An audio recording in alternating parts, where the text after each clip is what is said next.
Hello and welcome to the Emotionally Focused Therapy Podcast, hosted by EFT trainers Michael Barnett, Dr. Sylvina Irwin, and EFT supervisor Michael Preston. We are excited to bring you this first season of the Emotionally Focused Therapy Podcast, Foundations, where Michael, Sylvina, and Michael will be breaking down the fundamental elements of EFT, helping to build your confidence as an EFT clinician. Welcome back to the Emotionally Focused Therapy Podcast. As always, I'm your host, Michael Preston, joined with co-host Michael Barnett and Dr. Sylvina Irwin. Hello, hello. Howdy, howdy. Good to see Hey you. there. Good to be Man, back. Yeah. It is good to be back. Yeah, it's great. Excited to see y'all. Us too. It feels like it's been a while. Yeah. No, Right? it does feel like that. It's been a while.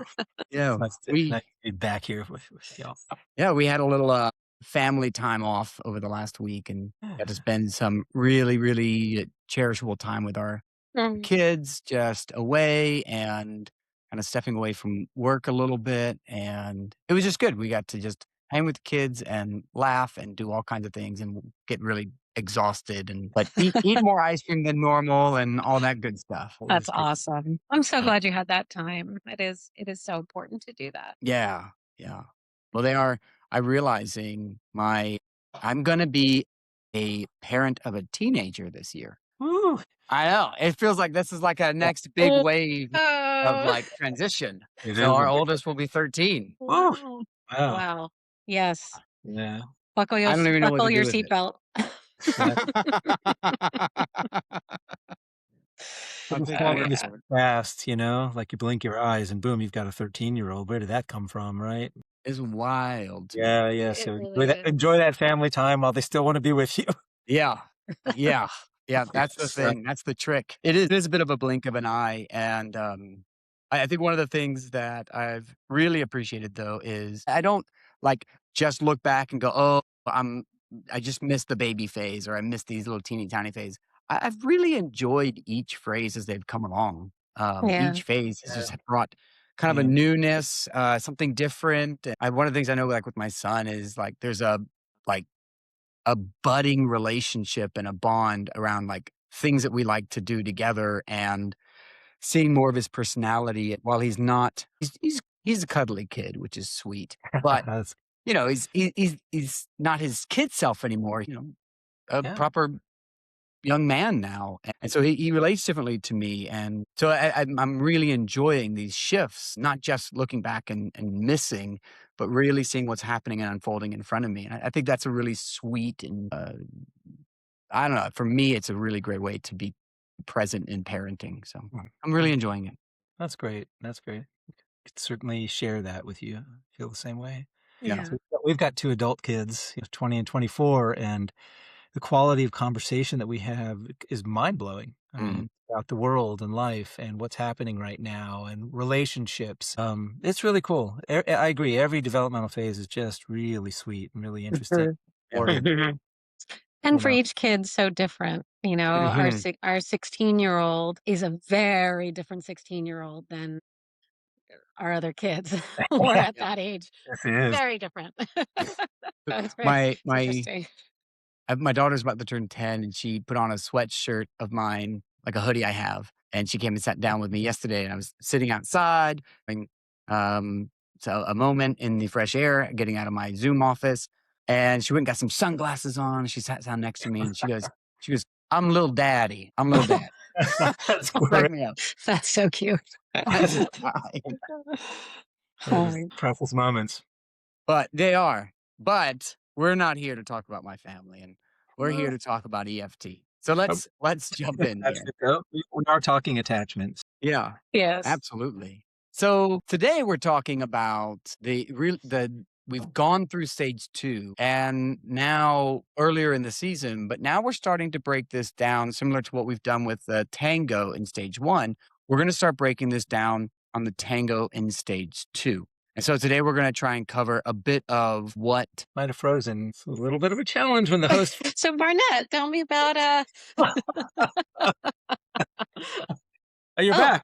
there he is. Okay, there you're we go. back. Okay. This has been happening once a day. My internet just really? goes out for 12 Frustrating. seconds and then comes Wow, back how up. odd. Well, Syl began to tell really dirty jokes, really rusty ones. Well, I was gonna say, I've been practicing being Preston, so I could, Yeah. Yeah, that's right. little did I know that was rehearsal for today. Right. You didn't know that you were going to have to. Exactly. It was, That's funny. foreshadowing. All right, so let's see if we can reset that again. Right. Here we go. So today we're going to start covering a little mini series of following the tango through stage 2 and trying to bring some clarity to some questions that are coming forward and the challenges we face doing the tango through stage 2. So we're going to cover move 1 and move 2. So here's a place to begin that I think is really apt spot, which is in stage 1. Move 1 is very clear and easy to understand, right? Track a cycle. What happens when your relationship tips off balance? Voila. Start listening, start organizing. Very, at least as simple theoretically. But we're not doing that in stage 2. We're not asking them what happens when you tip off balance. But what are we doing? What is the goal of stage 2, move 1 of the tango? What are we looking for and what are we trying to do? So let's start there. That is the question that was answering that was my biggest epiphany in learning the model. Ooh. Because it helped me understand, well, it helped me understand the map. I remember my very first externship, and there weren't a lot of resources to learn EFT. So I went out to San Diego, and I was with Sue and Scott Woolley, and I was doing my best to understand things. I couldn't discern what's the difference between step 3 and step 5. There's underlying emotion in both. You know, there's 2 different stages. And I'll be honest with you, I didn't get the most clear answer. I couldn't understand it. And so through the years, trying to make sense of it. And then the epiphany was the goal of each stage is extremely different. Even though we're working with attachment-oriented emotion, we're organizing emotional experience, we're engaging emotional experience. We didn't use the language of the tango back in that day, but we're doing the tango, the 5 moves of the tango in both. So what's the difference, right? And the difference is the goal is different. And you were kind of, before even asking the question, offering the answer, which is, in stage 1, our entire focus is how can we elicit this thing that the EFT therapist knows is there. We know that people are disconnected because they have co-created a dynamic that we call the cycle. And we are trying to bring that alive. How does it work? What do people do? What are the emotional experiences and the narratives that are always running silently inside of each person? The unspoken narratives that we bring alive. They're always about attachment. And we help show how those things fuel and create an intense emotional experience, a felt experience that primes a behavior, an action tendency, and how people are always pulling each other into the dance because of that. So that's really different than what we're doing in stage 2. That is the goal. And we want people to be de-escalated in such a way that they know the cycle in their bones. It's not just a cognitive, oh, you do this is what it says to me, these are the feelings that come up, and this is what I do.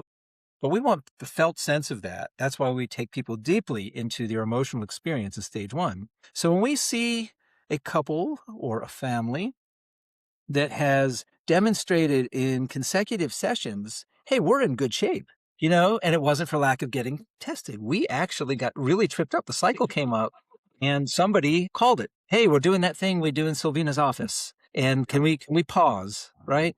And they come in and they say, we got out of the cycle. We exited it together. And then the next week we hear another version of that. And the next week we hear another version to me that says we have stable de-escalation. These folks not only know their cycle, they know their cycle, right? So we've accomplished an important goal. So now the last portion, the last 30% of a course of EFT is really where stage 2 happens. And people can be in such a rush to get to stage 2. And there is something very important about doing really thorough, excellent stage 1 work. It stabilizes things. I just had an epiphany as we were teeing this up. And I thought it's much like in addiction work where we want to stabilize the addiction so people can do deeper emotional work to understand what drives pain.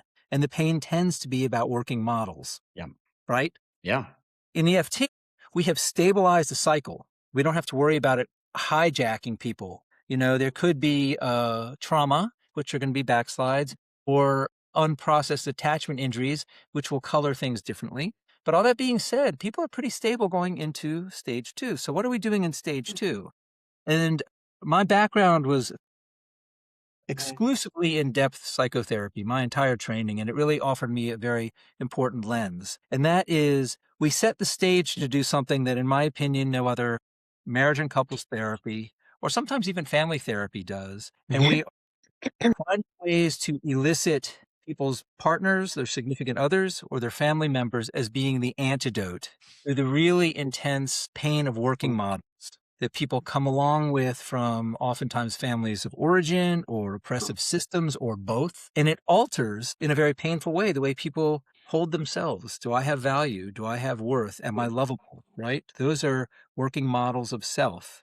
Right? And people, we all come by them naturally. We all know something about that space. Everybody knows. Yep. Or are people going to be available when I really need them the most, right? The essential question in EFT. Mhm. And that starts to reflect people's experience with working models of others. And this is really painful stuff that most of us feel like it's so embedded in us that it's like not being able to separate the forest for the trees. It's a felt sense. So part of the brilliance of stage 2, in my opinion, has to do with the way Sue created a process that we can elicit what's essentially unconscious experiences. That's a felt sense of, I don't feel good about myself. I've Mhm. never really felt good about myself. If you only knew, right? You'd want to leave me. I'm such an imposter, right? Or nobody's going to be able to be there for me. No one even cares to be there for me. As a matter of fact, if I show up, I could get really harmed, right? Those Mhm. kinds of things. Or the world is a very dangerous place and I have no buffer to help support me through the changes and the dangers out there. So we move into stage 2 as a way of helping people do their extremely deep work, the deep work of woundedness, and help them heal that. Now, that is a really important framework. Those goals are very different, right? Right. We're eliciting a system and a cycle, right? We know it's there. The EFT therapist is an a priori working knowledge that the problem is the cycle in stage 1. That's not how clients come in. They Right. don't think, oh, Preston's going to help us understand our negative interactive cycle. We can't wait, No. right? Right. But in stage 2, we're not doing that anymore. People don't need to learn that anymore. And because they have learned how to de-escalate it, should there be a bit of a backslide, we can get people right back on track quickly. But stage 2, we're doing very, very deep. It's almost intrapsychic work. And we're setting the stage for helping people get really in touch. I call it like the agony of their Pandora's box. We all have one, and we're going to open it with the alliance of the therapist. This process is often very therapist driven because no one in their right mind wants to go into these awful places. We have disowned these spaces for an important reason, because they're almost unbearable to deal with by ourselves. And that's been our life stories. So we are going to elicit an experience where we start bringing a loving, engaged, attentive, caring, supportive partner, a significant other that people revere, right? I respect, I trust, I have longings and, that are unlike anybody else I have in the world. And we bring them into that space of that kind of agony. And to have our partners hold that space with us, something that we have kind of carried throughout our lives alone, put a low ceiling on what's possible for us in the world. This is where the emotionally corrective experience occurs. This is limbic revisioning, as our friend Catherine Ream would say. We are getting deeply into limbic spaces that are enormously hard to access. So I think there's something brilliant in stage 2, but it's a very different goal. So knowing that is really important. So I don't know. I've just kind So of threw a lot out there, but this is knowing the differences in the stages, even though some of the interventions are the same. We are doing the tango. There's a lot of similarity in some ways in process, but the different goals color and require something different from each move in the tango, Mhm. even though the process is similar. Yeah. So I'll just stop there. I just said a lot and I know it. Yeah. No, you're fine. I wanna just make sure, one, that I join you in, going through training. I think this is one of the hardest parts of EFT is this transition from 1 to 2, really understanding the difference, really know what you're doing differently, and that it's such a common experience for it was this way for me, it was this way for my colleagues that I've been doing group supervision with, is what we for a long time bring couples in, but like, "Are we stage 2?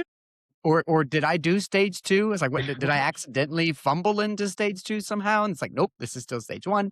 And it did take time of, 1, watching tape and really learning, like, "Okay, this is the difference, this is the difference," and keep asking the same question over and over and over. "Is this stage 2? Are they ready for stage 2?" Where I then began learning more and more what that began to look like. But that does take time, and I'm really grateful that there are far more resources today around that work, Yeah, me too. which is really great. Yeah. Anything to add to that, Sil, so far? No, I just really appreciate how the two of you are talking about it. And I do think it's important to have real clarity on what we're doing and why. What are we going towards in stage 2? I love how, Michael, you speak about this. I think the only phrasing that I might offer, and it's not that I'm saying anything different, but the way I kind of language it in my mind Yeah. is, stage 1 is we're getting to know the system, the Mhm. within and the between, making sense of it so we kind of leave no stone left unturned in terms of what's happening between partners, the interpersonal, and within partners that gives rise to their step in the dance, so that everyone's kind of watching the same movie of what's happening. And then and we're building safety because we're Mhm. stabilizing things, right? That's one of the biggest accomplishments of stage 1 is understanding, clarity, and safety. Stage 2, now we're changing the system, right? Everything's steady. The ship has been steadied, and now we can really start making change. Yeah. And I think that's really what y'all are speaking to in terms of the deep intrapsychic work to, bring forward our working models, these relational templates that are implicitly running the show. And Mhm. how do we make that explicit so that it becomes malleable and we can work with it? And that's, the stage 2. That's the Yeah. stage 2 work. If I could put like 2 fine points on here, because I think Mm. something came up was it was implying something I think is important. One, I think a common pitfall is newer EFT therapists will be looking at what's happening in therapy and be saying, are we in stage 1? Are we in stage 2? And they're basing it on what's unfolding in front of Yeah. them Yeah. rather than the therapist is driving the process. That's right. And Mm. we are looking at where couples are in terms of stabilizing a cycle, right? And knowing all the emotional ins and outs, kind of like you were just referring to, Sil, right? But we are deliberately paying attention to the process, right? We can even look at our checkbox of the steps. Is this what's happening? Have we created de-escalation? Or both Yeah. people have gone through steps, 1, 2, 3, 4 right now really well? Are they both evenly there? Mhm. So I think that part's really important because we then, and this will go into speaking to one of the questions in a second, say, okay, they're stable. We need to move toward stage 2. And the other Yeah. thing I would say that's been helpful for me understanding stage 2 is if we start at the end, let's say we have completed the course of therapy in stage 2, and we look back on the cycle, when people have opened their Pandora's boxes and been able to discover, uncover, understand, and actually feel the pain and distress of these experiences. And it's often stuff that people can't tolerate. They don't like these parts of themselves. These are really, really disowned parts of selves, rejected Mhm. parts. I'm weak. I'm needy. I'm broken, right? No one would ever want to be with me. Nothing like that. These are parts that people have a really hard time owning because they're so overwhelming. Mhm. And when people show those parts of themselves to their partner and their partner meets them with love, right? There's a really different kind of experience that starts to emerge. This is the emotionally corrective experience. But when you show your partner warts and all, Mm. right? The silly, mundane, very practical things that trip off the cycle, right? They don't take hold the same way. There's a That's different right. level of trust and security.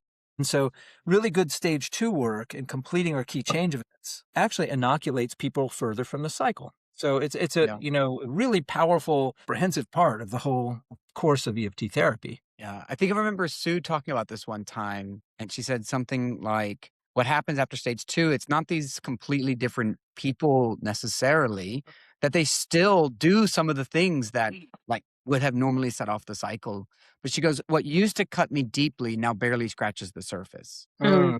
And I I like always like, Yeah. "Oh, that's fantastic because we're not creating completely new and different people. They're still going to have their idiosyncrasies and their annoyances and the, silly things they do that used to really rock the sense of security in the relationship. But now they kind of just go, oh, it's whatever. We're like, we're good, right? We're good. And so that little thing there just feels like a little thing now. So I've Yeah, always appreciated the way she mentioned that. I love that. Mhm. That's really great.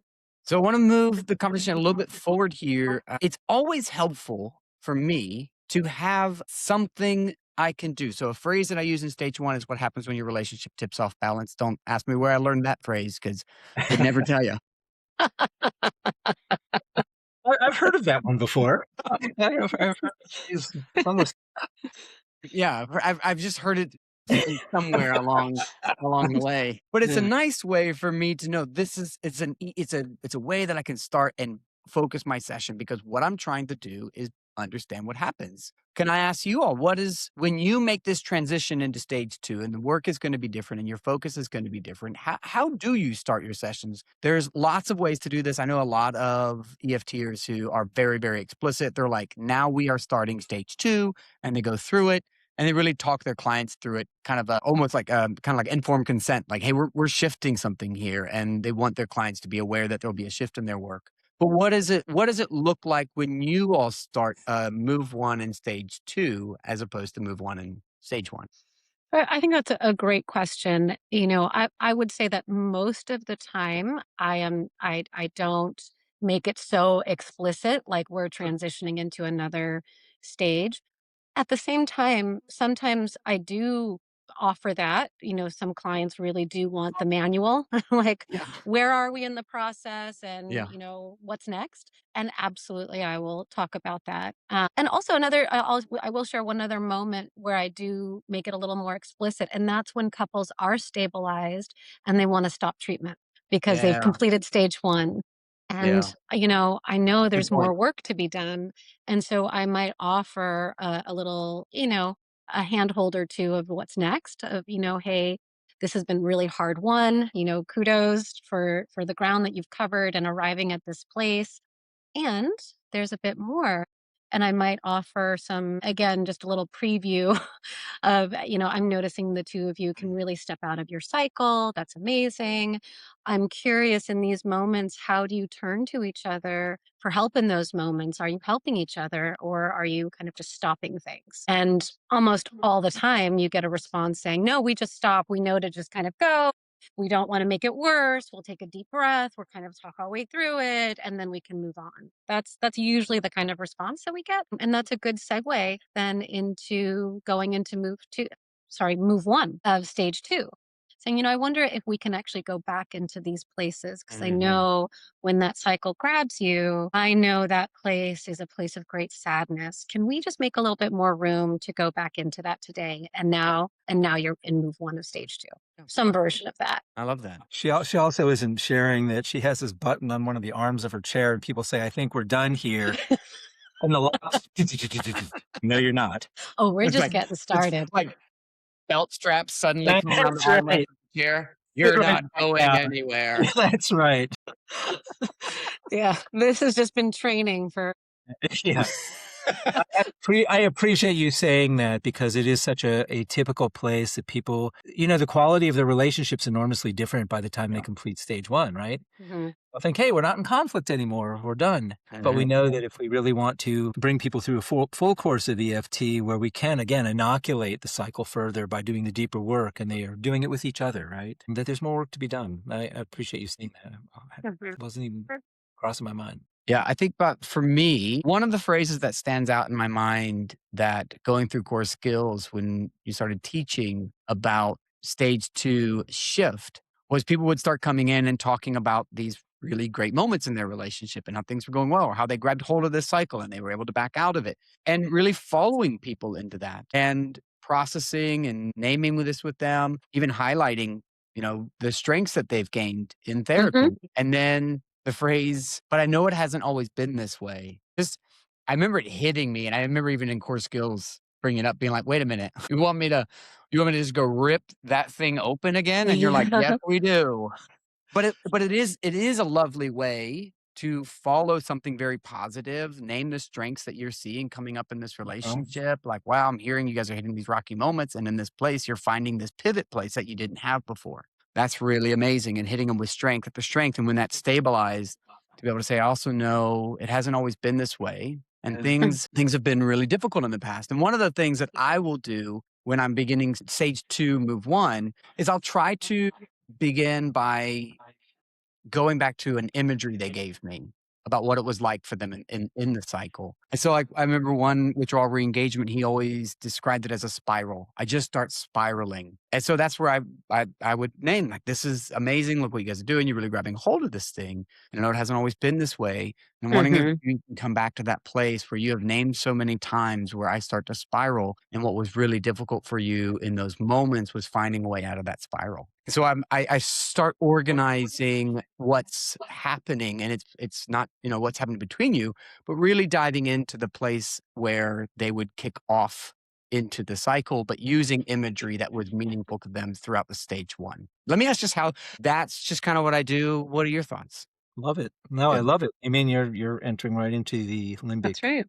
system with starting with imagery. One important thing and if this feels like it's like too adjacent, please tell me. What we're talking about is, one, how do we enter it? And there's a distinction, right? Some people are very explicit and saying, here's what we're doing in this process. And Yeah.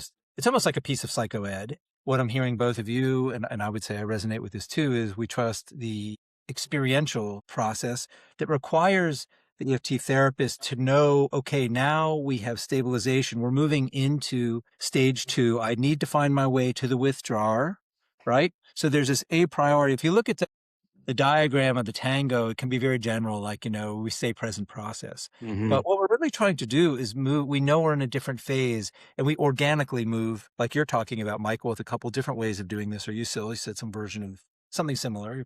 You're more likely to go in that direction, but find our way to the withdrawer. And we are trying to find our way to a relevant, important emotional experience. And in some ways, this part of the emotional experience is what I would call very instrumental. Like, in some ways, we're finding a relevant thing that we can really heighten somebody in. And so I think there is a lot of ambiguity about the way move 1 is taught.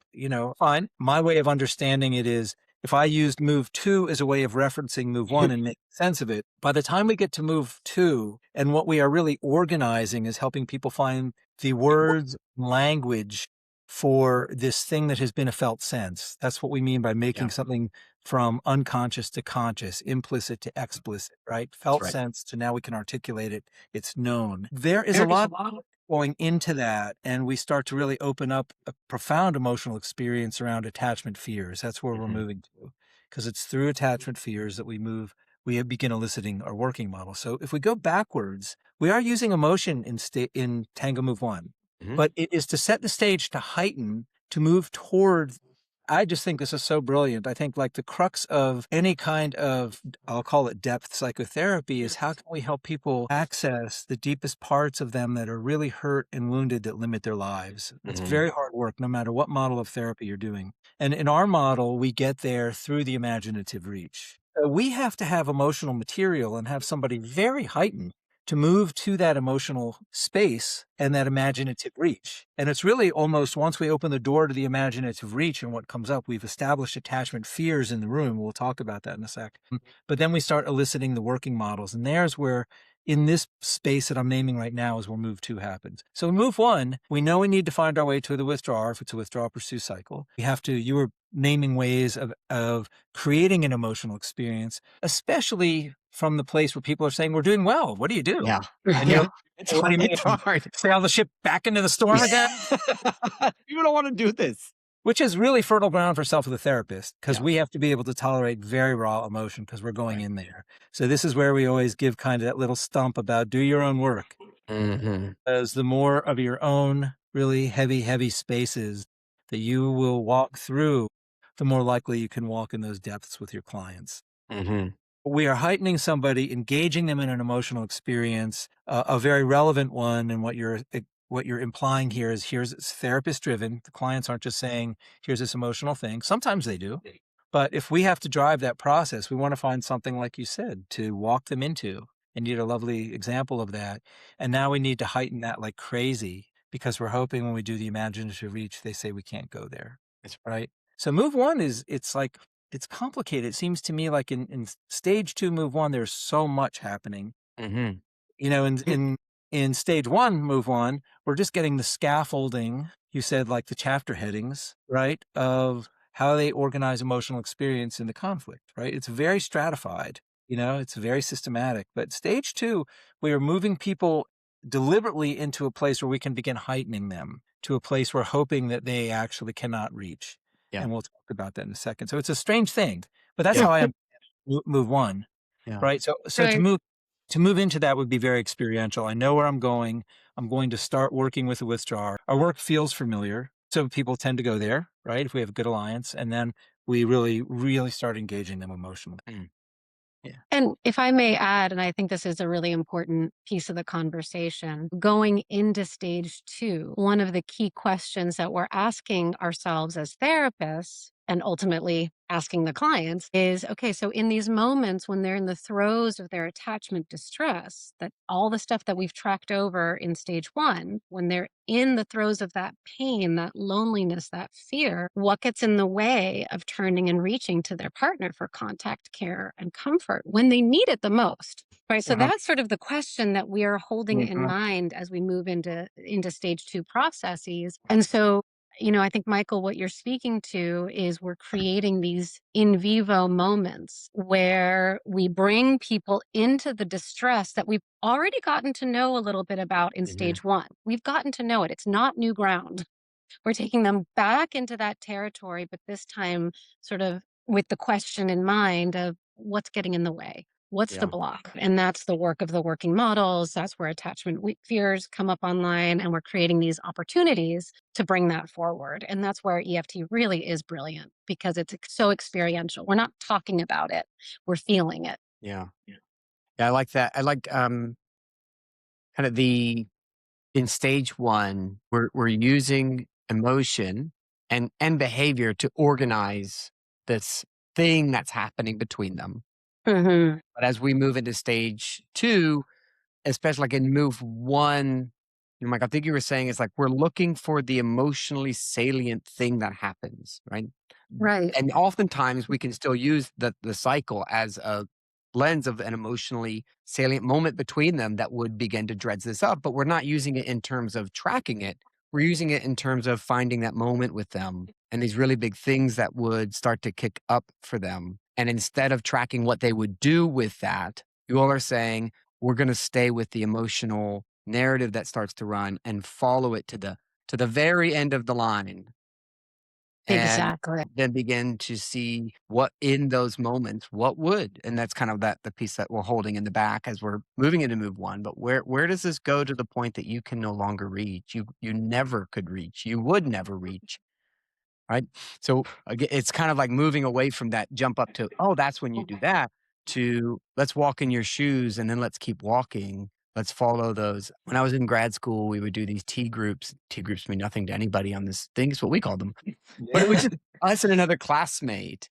Tavistock. And we were supposed to listen to a story. That was it. Just listen to a story. And the rules were validate or reflect. Those were all you were allowed to do. That's But the great. goal was learning was as you validate and reflect just someone's story, it would open up a door. And then you would step into that room with them and then you would validate and reflect and it would open up another door. And then as you kept opening doors, I remember I was doing a tea group with one of my classmates and they just started breaking down crying. And they were like, oh, I did not expect all this to happen. But it was just staying with a moment and following and validating, reflecting, and just naming the hard thing that Hmm. was happening. And so it's just walking down the stairway over and over and over with people. Well, the nice thing That's you're beautiful. sharing here is as we move people into these spaces, the EFT therapist is actually borrowing what they already know in terms of interventions from stage 1, right? Hmm. We're reflecting, we're validating, we're placing things in an attachment frame.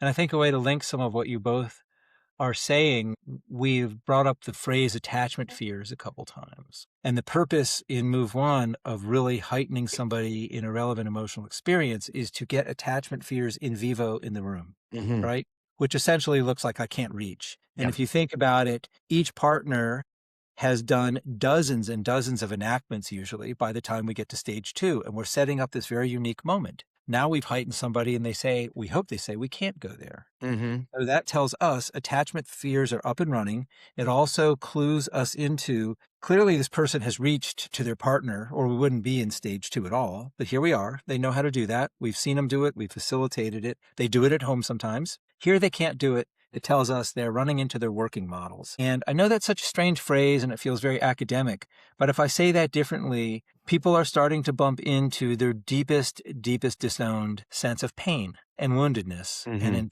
these cases, it's either about the way they believe or don't believe in themselves, and the way they believe and don't believe other people will be in the game with them when they need them, right?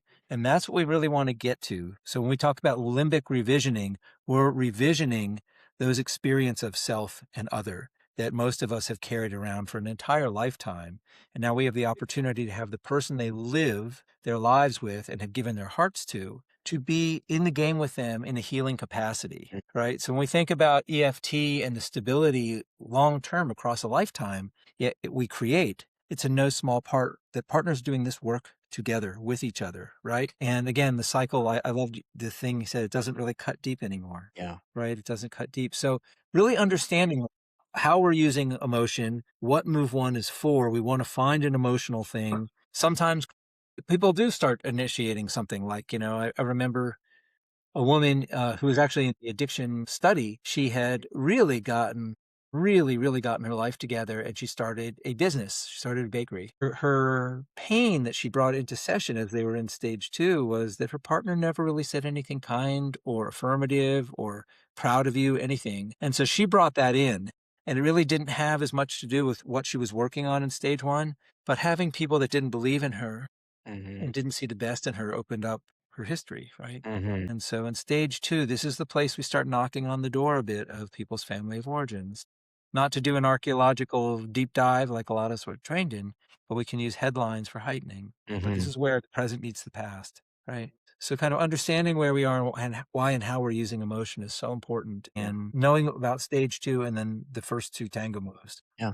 So let me just move on to one of our questions directly about, I think, what you're even knocking on it some when you name, when you start to name, because it was already in my head, when you start to name family of origin stuff, the place that we start hitting, the headlines we start using. So one of the questions that we got from the first one was, how do we best transition? Which we kind of talked about that a bit in kind of the beginning. And the next one we got, someone was asking, how do you explicitly elicit these working models? Like what are some of the things you're doing in session to help someone tune their focus into that really awful message they keep telling themselves?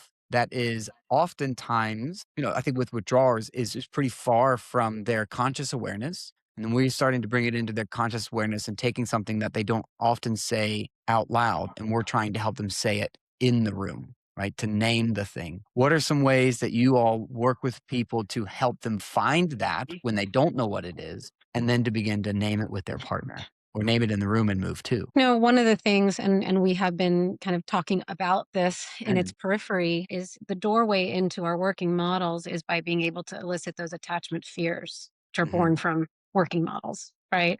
So if we were going to kind of systematize this a little bit, in move 1 of the tango, we bring people into their attachment distress and, those places that we've tracked over, bring them into that place of sadness, loneliness, pain, where they've been alone.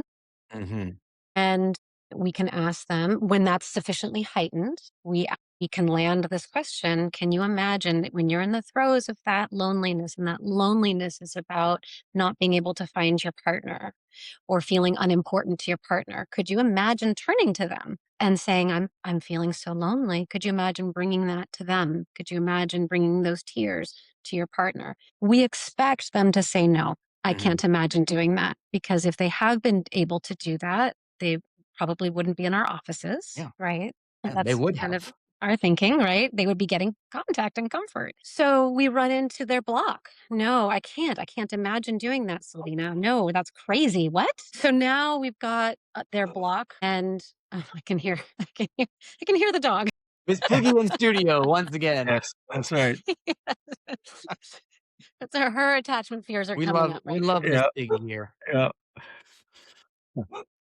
Right. So we want to get really curious about those attachment fears, right? Because that is what's blocking the reach. So when we can start to lean into those fears and start heightening and making those explicit, that is our pathway into beginning to give some shape to those working models. And Michael had mentioned this before. Those working models are basically those relational templates of how we see ourselves that are shaped from our attachment experiences, right? How we see ourselves, how we see others, how we see relationships. And so when we start to when we start to heighten people's work attachment fear, they start to say things like, "Oh my gosh, no, if I show this part of me, I'm gonna be so needy in their eyes." Mhm. Or, "Oh my gosh, no, if I show this part of me, they're not gonna like what they see." Right. So it starts to get these working models reveal themselves through their fears. And Yeah. so we can start painting this picture with them of what their attachment fears are telling them. It tells me I'm not lovable here. It tells me no one will ever be there for me. Mhm. It tells me if I turn and reach, you're just going to hurt me if I'm vulnerable with you. Mhm. So we just listen. We listen to what those fears are saying to this person, the negative predictions that are coming from those fears. And so we can start to synthesize, organize, and crystallize those working models so people can take ownership of them, which is extremely painful, as you can as we all know, it's extremely painful. Anything And to add there? part of that process that I think is really important just to name is when people start being able to identify and put Right. language on these working models, that is where we are pivoting to grab those things and heighten the heck out of Yeah. those things. That is Absolutely. crux of stage 2 right there. Yeah. People say, you used a phrase, let's see if I can pull it back up in my head, 'cause you were saying a lot of really lovely things. "No, I could never do that. I could never make that reach. That would be just too much." And we might ask, "Well, if it was too much, what would be coming up?" Mhm. Yeah. We What wanna would help. happen if you did? Yeah. Well, then you would see the part of me that's broken. You'd see this part of me that I don't even know how to put language on it. And Mhm. then we would take that and really start doing actually some of the interventions you were talking about a second ago in the T groups. Yeah. Yeah. We'd reflect that and we'd put it then in the attachment frame, which may not always be part of a T group moment, but Yeah. put it in an attachment frame. That's one of the saddest things I've ever heard you mention Right. in this room, that you're saying this comes up and you couldn't even imagine turning to the person you love the most and them having space for that part of you. Is Yeah. that what you're saying? Yes. Help me understand what's happening on the inside right now. That sounds overwhelming. Right. And now we're moving really into the heart of what people have carried and kept very, very deeply compartmentalized, sometimes to the point of being very unaware of these parts of self. Yeah. Mhm. So Yeah. this is the crux of stage 2. This is what we're getting at. And just one last comment, when we do talk about family of origin, from our assessment, we may have taken really great notes about stories. And we Mhm. might have said, just like that moment with your mom in the car going to school Yeah. when you were 4, just like that time when somebody was supposed to pick you up. And guess what? The sun went down and no one showed, Mm. right? We just say that. And That phrase it's speaks 1,000 words about the attachment that's experience such a we're having. heightening move right there. Exactly, and that really talks about nobody's ever been there for me, right? Right. How the past and the present are alive, and we want to really heighten people, but this is the crux of the model right here. Yeah. We'll find something to heighten that's relevant, we'll set the stage for an Mhm. imaginative reach, right? When people can't reach, that means attachment fears are in the room, that's happening in the room. I can't reach, that's an attachment fear up and running. And then we say, well, what gets in the way? And people then start to articulate the felt sense of these models, and then we zoom in, and that's Yeah. the agony of the Pandora's box right there. We want to make that big, right? Yeah, I wanna appreciate what makes EFT so different is when we bring in the attachment frame to the T group exercise, right? It is Yeah. it is because the person right next to you, in their eyes, all your fears would become true, right? It's not how I see you, it's not how you see you. This is like, if I were to unveil this part of me, all the things that I believe are true about me, the scariest things or then Yes. this person would also see it that way. They would see me as that way. Like I was, in this stage, I hear things like, I want to fix all that first, and then Mhm. come to my partner wrapped up pretty neat, all these things. But if they and some of the questions I'll ask is like, and if in this place you were to show your partner, what do you tell yourself they would see? And they would see a Yes, wreck. that's great. Mhm. Right? They would Mhm. see the mess. They would see all the ugly parts of me, all the parts of me that I don't love. And then following that up with, and if I can't love them, how could this person that matters more to me ever look on those things with love? I could never Exactly. imagine having their love look at me in this way. Right? It's Yeah. that piece that makes it so powerful because their partner, the one they fear the most, would look at them in that place and have those same thoughts, would do the same thing. Yes. And Yes, exactly. Can I make an additional comment to Yeah. that that's important? This is, again, where I think the brilliance of at least the initial phases of EFT was almost essentially purely a marriage and couples therapy. And the only reason I'm mentioning this piece is because we have significant others in the room. It's And massive. so you're starting to talk about how awful this is. The stakes are so high because of who this person is, right? So in other words, it's inherently heightening. The stakes are so high because if my partner, I get in touch with this and there's no way I can share this because they're the end of the line. Maybe things didn't go so well with my family, or maybe every day because I am a non-dominant identity, I'm disrespected and kind of othered and excluded. I've tolerated that. But here, if I show this stuff and my partner does that, Yeah. into the line, it is game over. So our partners, because of who they are, their significant others, they both heighten the experience of the longing.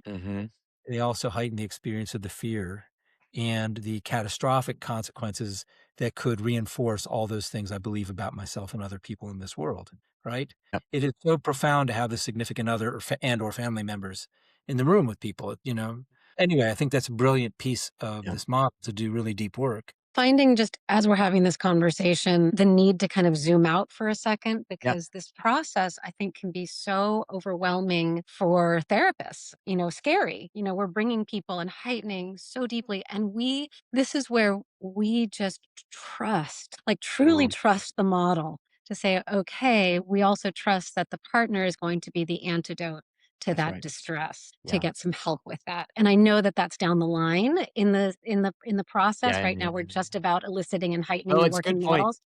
But to just stay Mm. the course, we kind of need that reminder of like, I know where I'm going and why. This isn't Yeah. just to have someone sit in their pain, right? Yeah. This is ultimately to get the antidote to that That's right. distress. So I'm Right. just finding myself needing to zoom Yeah. out, like, let's get big Remember, picture for a second before we right? zoom We're zoom not back leaving in. people bleeding, right? That's right. We are That's right.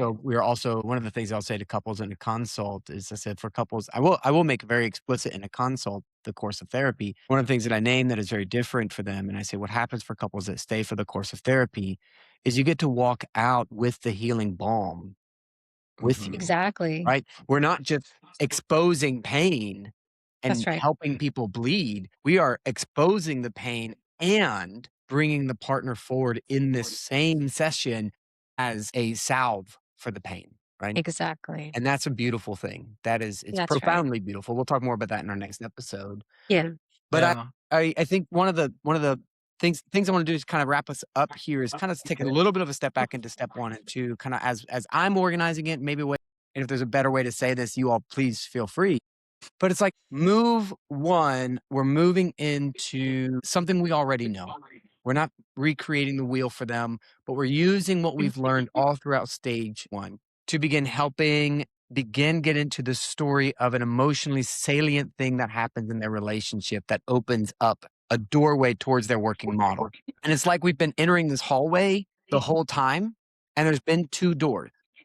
And in stage 1, we do the doorway that goes to cycle work, right? It's still emotionally salient. It's still this really awful thing that happens. But in stage 2, we're taking the doorway to the right, which is now we're going to go and find the working model. And as we do move 1, we're just navigating that waters with them. We're just walking and validating and really understanding and helping them see the reasonable reason for all these things that come up in them. And then we start hearing these really painful narratives that come forward. And that's kind of where we throw our stake down to go to move 2. We're not throwing the stake down in the behavior or the action tendency of their partner. We're throwing it down in a very painful place. And we say, hey, can I walk around in that place with you? And now we're starting to heighten. Does that make sense? Am I tracking right? Right. In move 1, we're putting that stake into the place of pain. In move 1, we're organized. We're staying with them and walking around that move 1, the place of pain. Yes. And I think about move 2 as I throw my stake down in move 2. It's very structured in stage 1, which is like, oh, can I take this moment when your partner does this and begin to heighten what happens, right? But more in stage 2, I'm just trying to think about it in a way that I can organize it. It's like the place I begin to heighten is this working model that starts to emerge. And I'm really grabbing hold of that. And I think one of the things that was really helpful, Michael, that you all were talking about is when that comes alive. And so you were saying when they're starting to name that, I think some of the the instinct is to have them share it. And so people will go, and so I have them share it and they go, yeah, I could do that.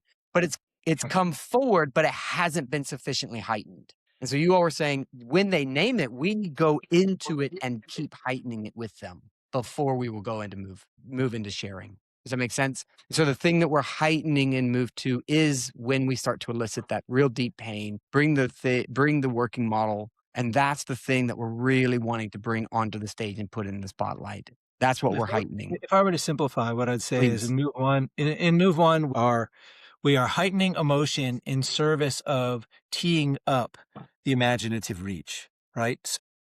A reliable way that you've been talking about that I think is spot on, I do this all the time as well, is when people are doing well, they're not necessarily bringing something that's really rattling them in. So we might go to the core of their distress that they often talked about that was underneath their move in move 1, right? So we open the door to that and they start to go into that. But that emotion that we're heightening in move 1 is simply to set the stage for that imaginative reach. Once we have said some version of when all this comes for you, could you imagine, right? Now we're starting to move into move 2. That's really helpful. Right. And then people say, no, I can't imagine, right? And now what we have literally in this moment, attachment fears have moved into the therapy process. I am too scared to share this. And what we want to find out where we can elicit working models are what is so scary about sharing that? Because it's within the fear that is embedded the working models that we want to elicit. So now in move 2, people start answering the question, this is what's so scary. I'm not enough. I'm broken. I don't feel like I'm lovable, or no one has ever been there for me. You haven't been there for me. Why in the world would I lean in here? So I'm hearing both working models of self and other in that. And now we want to really hone in on those phrases. And that is the crux of move 2. We're going to make the things people are scared of in reaching, which are our entry into their working models. We want to now heighten the heck, distill and heighten those. And that's the emotional work in move 2. Right? That was super helpful. Cool. Oftentimes, because the way that the reason I said that is because oftentimes the imaginative reach can feel like that's the end of my move 2. And I'm supposed to get the no and then have them share right into, but you all are saying, no, that's the end of move 1. Right. And right. we are going, now and it's, so now it's like move 1 is like in that place. Could you have ever imagined turning to the person you love? And most people are going to say no, not because like the fear is alive right now and I couldn't do it right now, but they're going, no, who would do that? Who would do that, Michael? That's crazy. Yeah, that's crazy. And you go, okay, now we're diving into that place and we're heightening that. And that's the beginning of our move 2. That's exactly right. Where that gets heightened, and that's where they're like, this is where it gets hard. I love that. That is so clear and so helpful to see that as like a distinction of that's the end of move 1. That's the place we're going to go to heighten for move 2. Super helpful. And I think it's a place where like we've all been confused in stage 2, right? Like, what is move 1? What is move 2? What are we doing? So yeah. And this stuff was part of the epiphany that really helped me get the map of the model. This is the work I need to be doing in in stage 2. It's very different than stage 1, even though the interventions can feel similar. And there are 5 moves of the tango. We're working with attachment. But now we're taking the elevator down into people's intrapsychic distress about how they experience themselves and the limitations there, and how they experience others and limitations there in terms of being able to more reliably reach for comfort, care, and connection, especially in times of distress, right? And this is what shapes people's personalities and shapes their ways of interacting and shapes their sense of resilience in the world. Like this is the entryway to very deep psychotherapy. Yeah, Cool.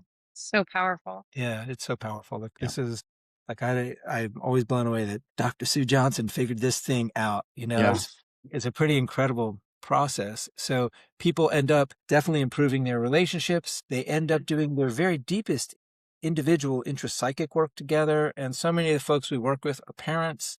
And through this work, they get to model really alive, securely attached relationships to their kids. I mean, so much happens from this, right? This is like amazing stuff here. It is. Yeah.